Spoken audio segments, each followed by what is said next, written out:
Today, I'm going to see if I can get this 1987 Sigma that hasn't been on the road for 20 years. I bought sight unseen on Marketplace. I'll see if I can get it to run and drive.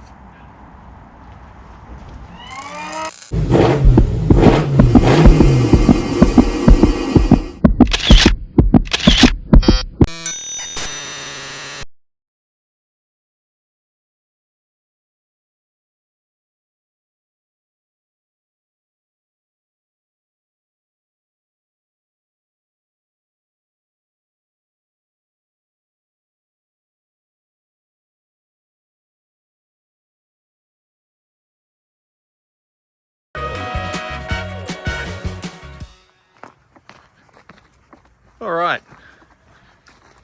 so I got her home. First things first, bane of my existence, flat tyre. Now this little machine here, this little cat jump starter tyre inflator is a ripper.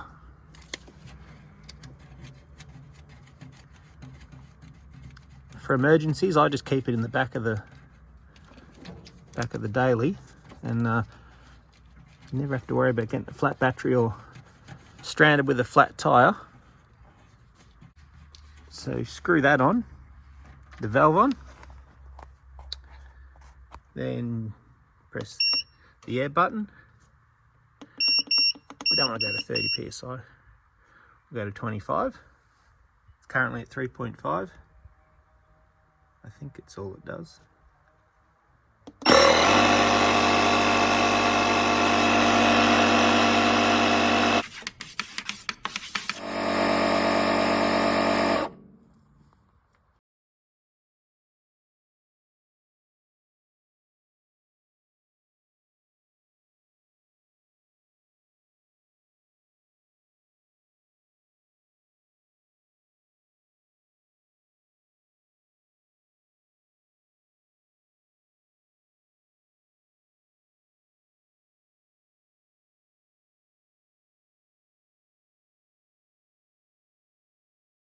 So here it is, 87 Sigma.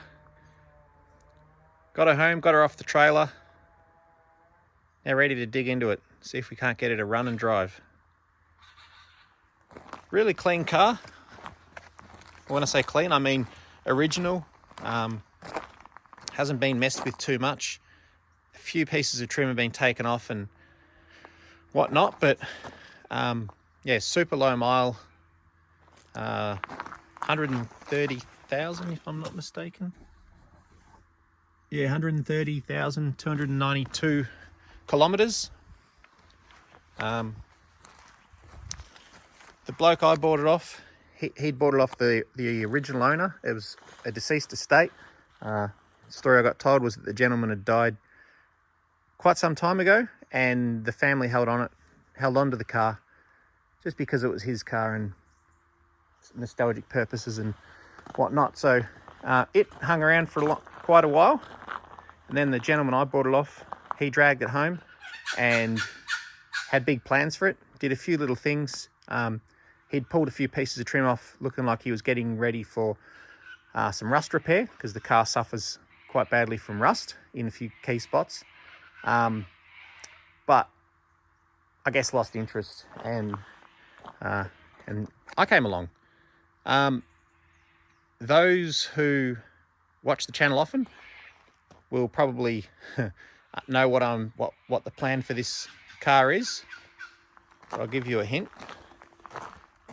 It involves that, and it involves that. So this is a rear-wheel drive manual Sigma. So 87. They were still rear-wheel drive. The platform hadn't yet gone to front-wheel drive, which came with the Magna, which coincidentally uses the same engine as this, the Astron 2.6. But I believe all of this engine, gearbox and whatnot will go into the Galant project I've been working on. So if you're not familiar with that, there's a couple of videos up on the channel. But so things are going to be a bit different here than probably how I'd normally go about it. I'm going to be pretty sympathetic and very gentle on this engine, try and bring it back to life. I'm even going to do things like putting oil down the spark plug holes, like trans oil, spin it over by hand, yeah, just gently ease it back to life, because the intent of this one is for it to power the Galant. So anyway, let's dig into it. Interior on the old Sigma is pretty clean and original, really. There's a couple of stains on the seats, but they're not bad. They probably look worse on camera than what they are. Carpets seem okay on the floor. There's rust down there, which is not good. Sills and rockers are pretty shot, I think. Like I said, it's a manual console car, 130,000 kilometers. It's got a speedo, tacho, all very clean and complete.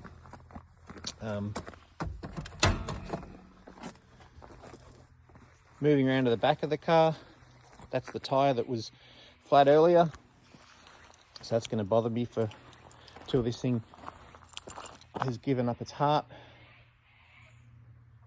But yeah, it's all there.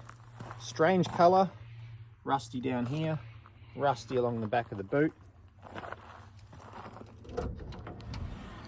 But this is some extraordinary rust along here. I don't know if that comes out, but there is nothing left of the frame for the boot, which is rotten all the way around.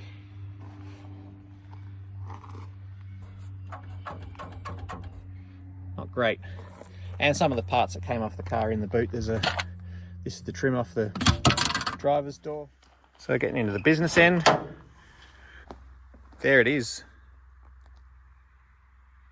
The 2.6 Astron. I think the engine designations are 4G 53, I think, or 54. Not sure. But like I said, gonna be pretty gentle on this, bringing it back.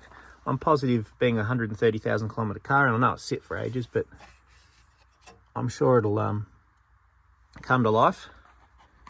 But yeah, first things first, I'll get the plugs out and give it a good once over and wind it over by hand. See what we're dealing with. Oh, it even came with a screwdriver. Would you look at that? So first things first, I'll get this air cleaner assembly out the way.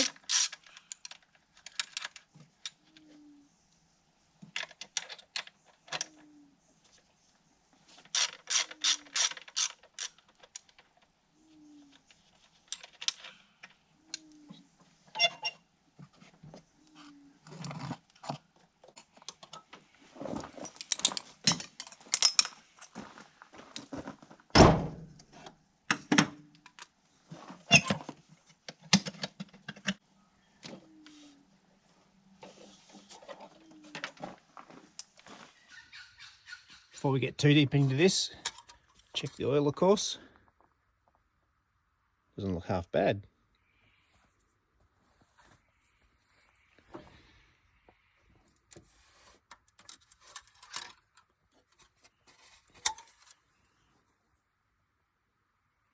little over full.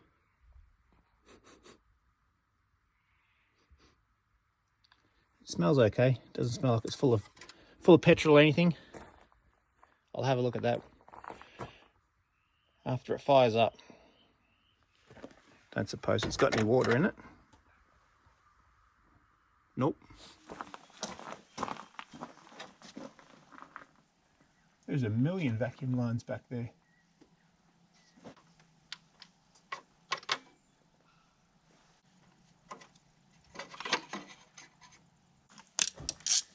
Get these spark plugs out. Oh, just tighten that up. Oh,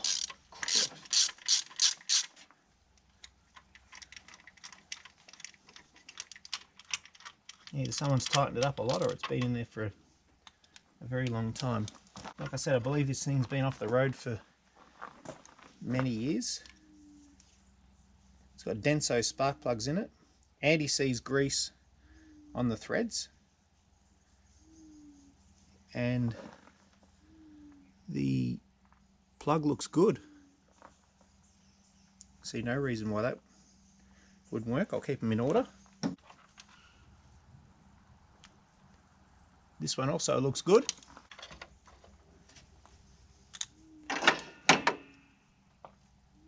Likewise for this one, that looks good. It's also got anti-seize grease on it.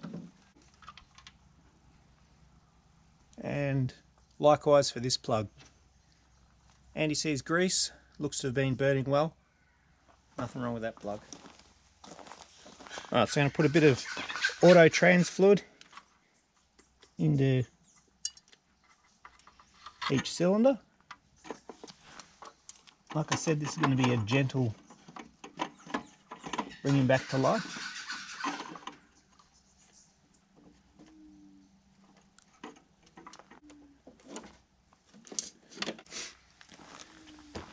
Alright, this has got a clutch fan on it, so you can't just spin the fan because it operates independently to the crank. So I'll get my breaker bar down here and try and see if the motor's free.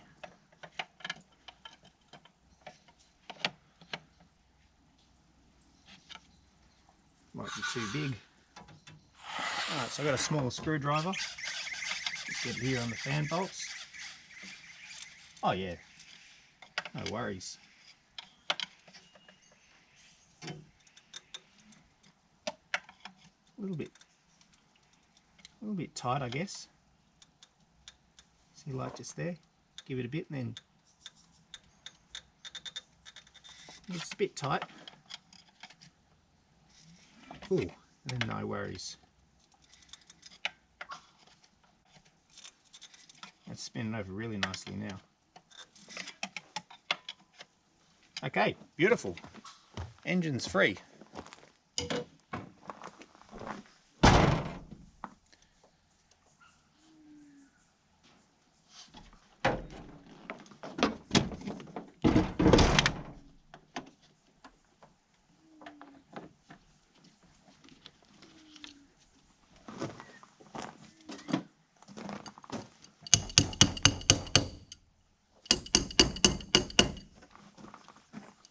Battery in.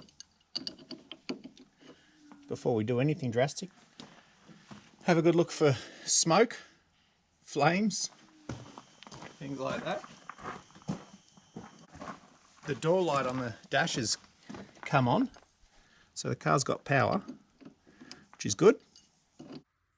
Before I go and turn the key, in thinking about this, the fuel in the tank's probably junk, if there is anything in there, so I don't want to get any of that up here into the carby, but they're all the vacuum lines I was telling you about before. Just wild how many there are down there. But this is the fuel pump here. You see a little Ryco fuel filter just down there where my finger is.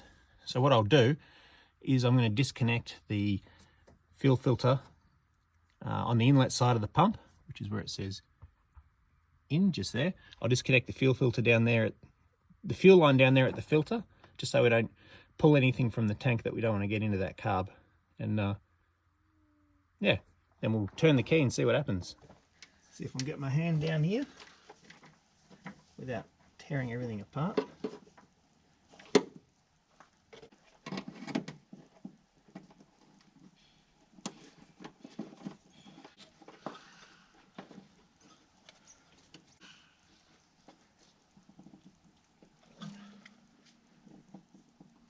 Oh, come on.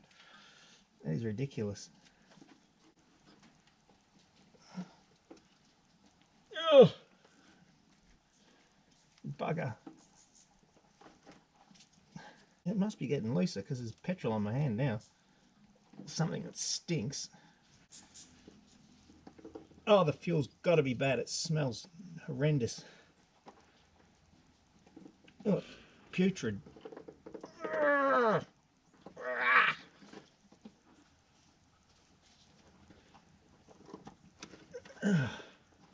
Got it. Oh my gosh, that was bad. I didn't think I was going to make it, but I got there. I can tell just from the smell just from the smell of the crap on my hands, that whatever fuel was in that fuel filter was bad. It smells like varnish. Let's see if it spins over.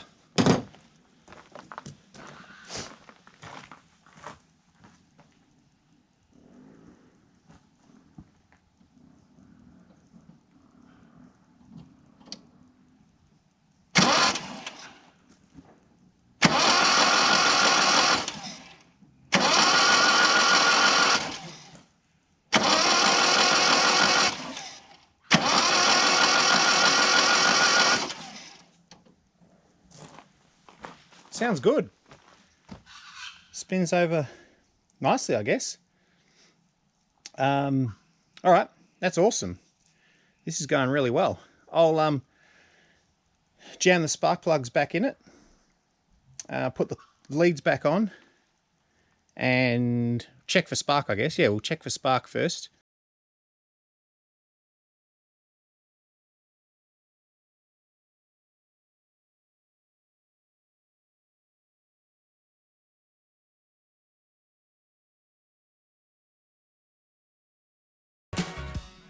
All right, let's check for spark. So the way I like to do it is to get a lead off, leave the spark plug in there, get another known good working spark plug, earth it somewhere good, like on the rocker cover where you can see it. Not sure if you're going to be able to see that, but here we go.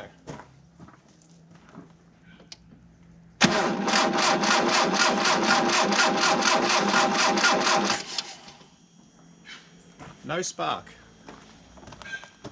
Awesome. All right, so it's a pretty simple system. Looking at it here, this is a Bosch Australian-made high energy ignition distributor, and then there's an ignition coil here. So assuming when you're putting the ignition on in the car, sends 12 volts to the coil, which powers up the dizzy in the module. So assuming that the coil's good, well, if the coil's good and the distributor and the module are good, it should make spark. So first things first, I'll put a multimeter across the coil here and see how it checks out.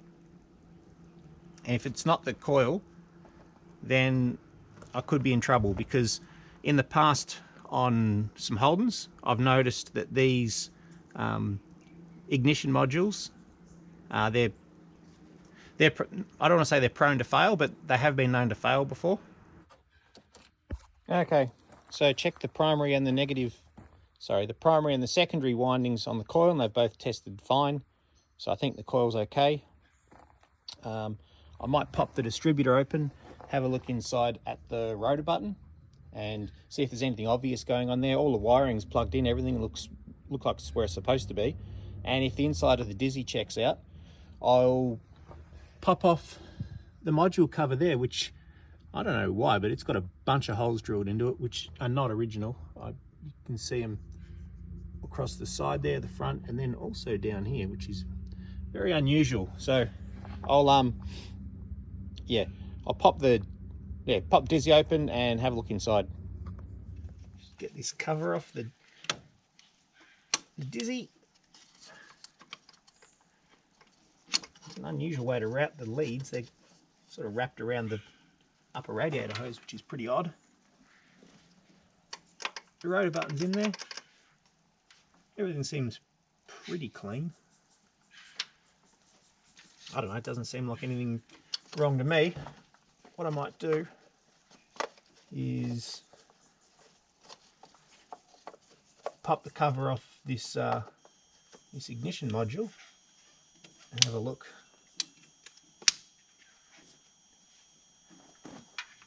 All right, got the cover off and the module is loose. The grease back there is perfectly normal. It's designed to dissipate heat into the housing, because if these get hot, they're susceptible to not running. And I think that's probably what's going on here. The speed holes that someone's drilled into this cover, I reckon they've been drilled in there to try and cool it down, because what happens is, for a car that's got a failing module, and 80s Australian cars were famous for it, is once the module gets hot, once the engine gets hot, it heats the module up, and then the engine won't run. It loses spark. And I'd say this had a failing module, and someone's tried to overcome it by drilling these speed holes, but it hasn't worked. Well, it's not working because I can't get spark now. So that's it for me. I'm stuck. So what I'm going to do, I've checked, and I don't have one of these modules in stock. I don't even have a dizzy that I can harvest one off, a used one right now. So certainly the local shop near me is not going to be selling anything like this. So I'm going to have to go run into town, or get on the internet and see what I can get quickly to come by and get this thing running and driving. All right, well, I'll check back in once I've got myself a new module.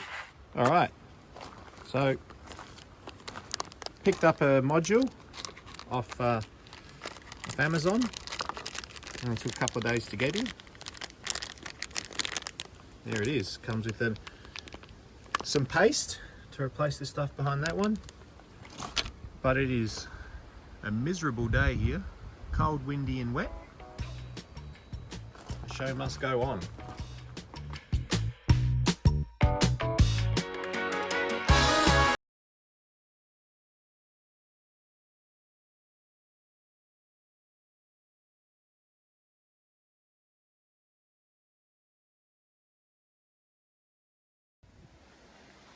All right, well, I've had to start and stop 10 times because of the rain and the wind and whatnot, but the new module's in, so now test for spark. So I've still got my test plug there, earth to the head.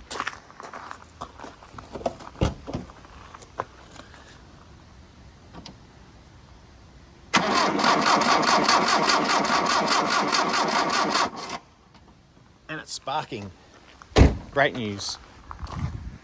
All right. So now I'd manually drip some fuel into the carb and see if it fires. All right, so just give it a little bit of fuel.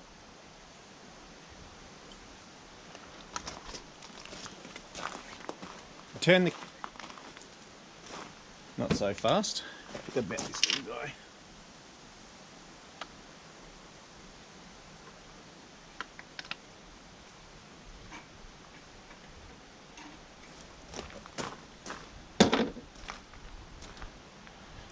Turn the key. Let's see what happens.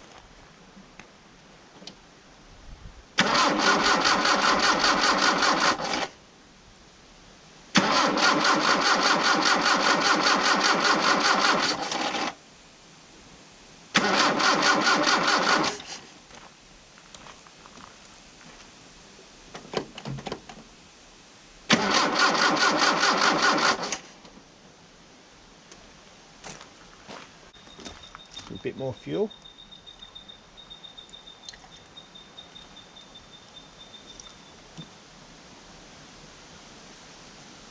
A couple of pumps on the throttle.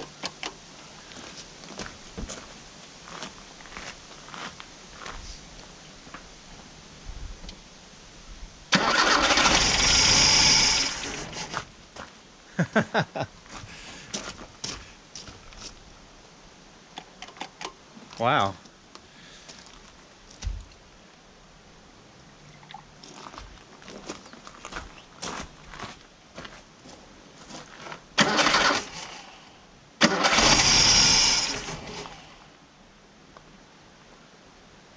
Sounds all right.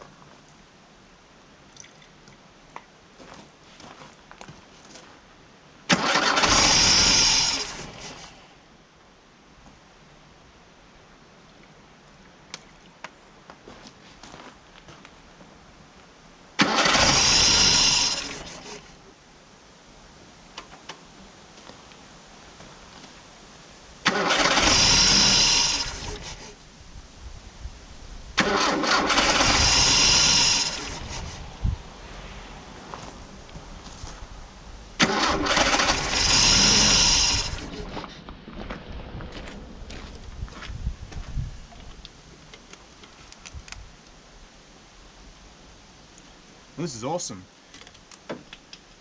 I'll see if the fuel pump's pumping by just sticking the fuel pump in hose in my little temporary gas jug. Let's see if it goes.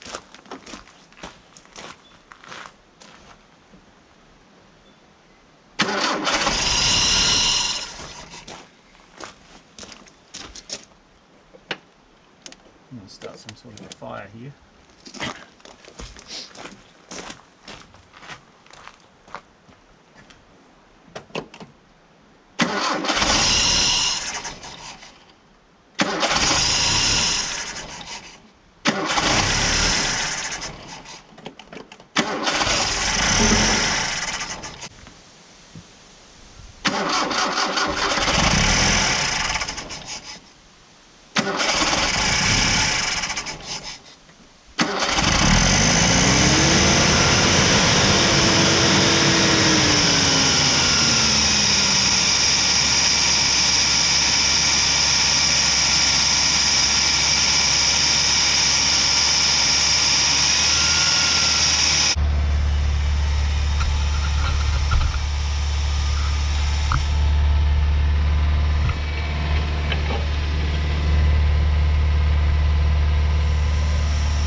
Well, it's alive.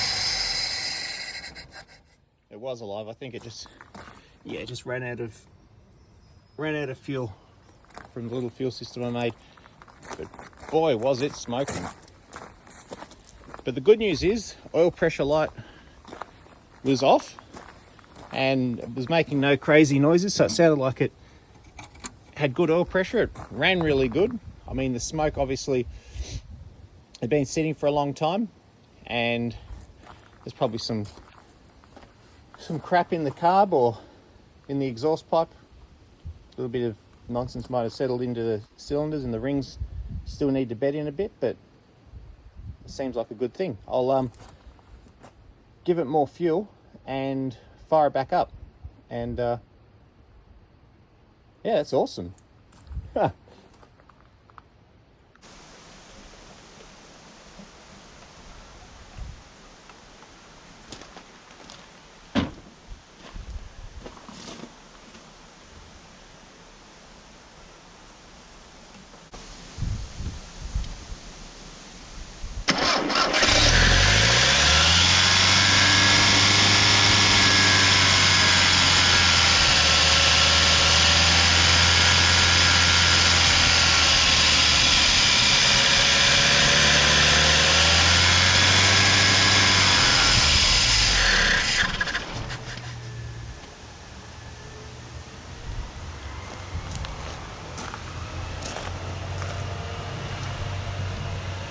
I don't know.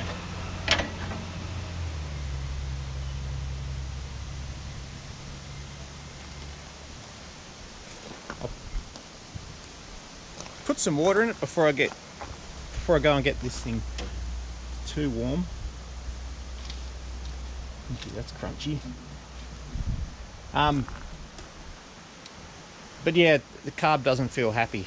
Not really sure. I'll put some water in it and keep messing around with it, see if I can't get it to stay running. All right, radiator's full.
Something unhappy here.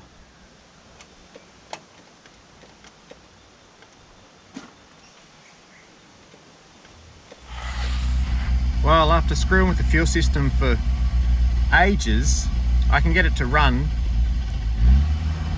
but it won't idle. It's as you can see, it's up there at like 2000 RPM, but sort of it starts to nosedive if you don't keep the revs up. So I'm not necessarily yeah, that's what it does. It just cuts out every now and then. Not sure why, but it doesn't really matter. All I need to do now is verify that the gearbox, clutch, all that works and that the car's drivable. So I'm just going to hope for the best and go for a short little spin. What could possibly go wrong?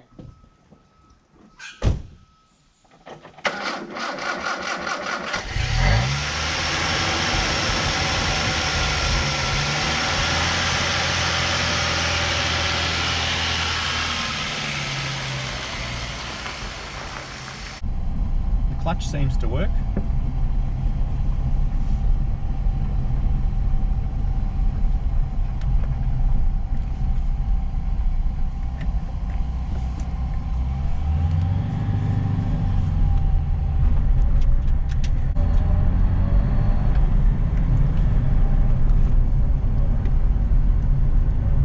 Third gear. It goes pretty good.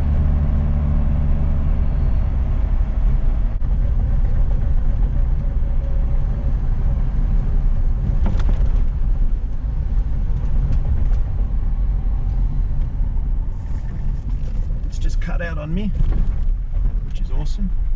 You seem surprised. I think we need to get this home.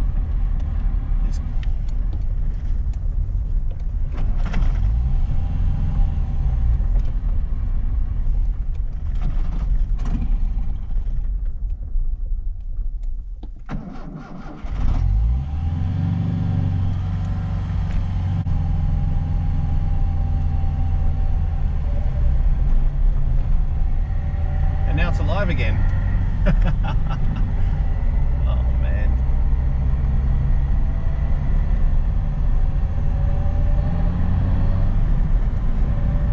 Oh, it's flying. It's a rocket ship.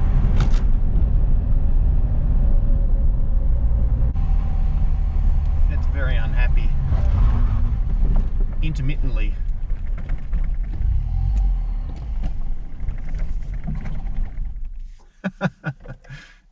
Well, that's one of the hairier test drives I've ever been on, but the story's great. Engine works, yeah, sure. There's a problem with the fuel system. I don't know what it is. It doesn't really matter. I don't care. I think very little of that fuel system is going to be used in the future. Gearbox is good. Clutch works. Engine doesn't seem to overheat or do anything crazy like that. It's got oil pressure, there's no knocks. It runs, aside from the fuel issue, it runs good. But yeah, what a story. 1987, Mitsubishi Sigma, been off the road for 20 years, I guess. And didn't really need much to come back to life. Ignition module, spoon feed it some fuel, and away it went. Had oil pressure straight away. Just put some water in it. Didn't misbehave or anything like that. Gearbox worked fine. There was no crazy noises. Awesome. Super happy. All right, that's where I'm going to leave this one. Thanks heaps for watching. Bye.